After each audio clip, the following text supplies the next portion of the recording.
Hello mga kalakotsera! Tara samahan niyo kami dito sa Tagaytay para tikman itong pinaka-trending sa TikTok, itong JT's Filipino Cuisine.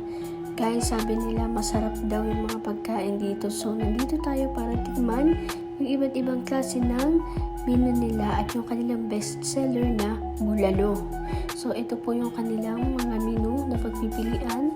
Ayan guys, meron po silang mga price list dito. Ito nga po yung pinaka-trending na nasa harap mo lang yung Taal Lake kapag kakain ka. Diba? Napaka-aliwalas po ng view. Tapos, ang ganda, ang lamig ng hangin. Diba? Iba yung hangin dito sa Tagaytay. Tapos, dumating na po order namin na fried chicken po yun na buo. Tapos, ito po nagpe-prepare na para sa mainit na bulalo. Yan po yung maganda. Meron po silang pakimerot na ganyan. O, diba, kabog? Ito po yung shrimp na grabe, sobrang sarap. Tapos, yung kanilang sisig po na medyo chili. Sarap-sarap din po.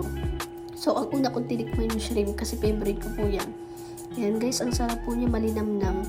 Tapos, ang lasa niya, lasang-lasa po yung dairy cream. Ang sarap po, promise. Tapos yung chicken nila malutong na medyo dry pero masarap at malasa. So, ang dami ko pong nakain dyan. Sabi ko nga sa kanila, guys, sige, kumain na kayo ng kumain kasi mamaya kakain na naman tayo. Yan, guys. Tapos yung chop suey po nila, ang sarap. Creamy po siya yung pagkakaluto niya. Siya nga pala guys, alam nyo ba, grabe sila mag-serve ng bulalo, ang dami. Hindi namin yan naubos, inuwi namin sa bahay, inulam pa namin. Ang sarap kasi guys, tapos ang dami pang sabaw. So, 5 kami, hindi namin agad naubos dahil nga, ang dami ng serve. Tapos, yung sinasabi din nila na matagal daw mag-serve dito si JT's. Nakikita ko kasi sa TikTok na ganito nga daw, pag bibigay ng bill, ang bilis. Pero pag serve ng mga pagkain, ang tatagal. So, hindi yun totoo guys. Depende pa rin siguro kung maraming customer. So, eto po tinitikman ko yung bulalo. Yan. Ang sarap guys. Promise, sabaw pa lang panalo na. So, babalik-balikan mo talaga yan. Yung bulalo po nila is 1,600. So, medyo pricey pero masarap naman po siya. Kung pupunta ka lang naman dun para matikman yun, ito doon muna, diba? Ang sarap naman po ng kanilang mga dyan, menu. Talagang Pilipino talaga yung lasa. Tapos, ayan po, di ba medyo malamig yung ambience, panalo. Grabe. Sabi ko nga sa kanila, dapat doon na lang tayo kumain sa JP's nung gabi.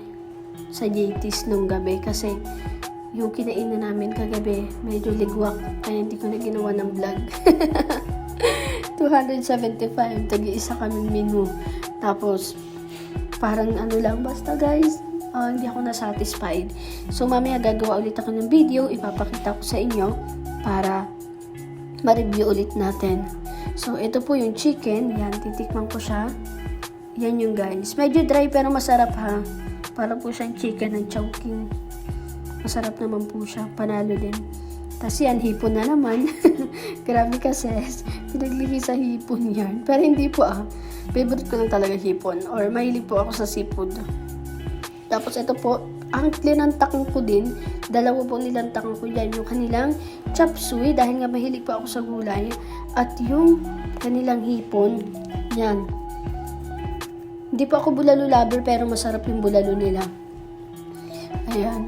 Tapos sabi ko nga sa kanila, babalik tayo ulit dito para mas makagala pa tayo ng mga bonggang-bongga. Siya nga pala guys, dito ko na lang po ilalagay yung mga nagastos namin dito sa JT's para kung sakaling pupunta kayo, ay meron po kayong idea sa mga price.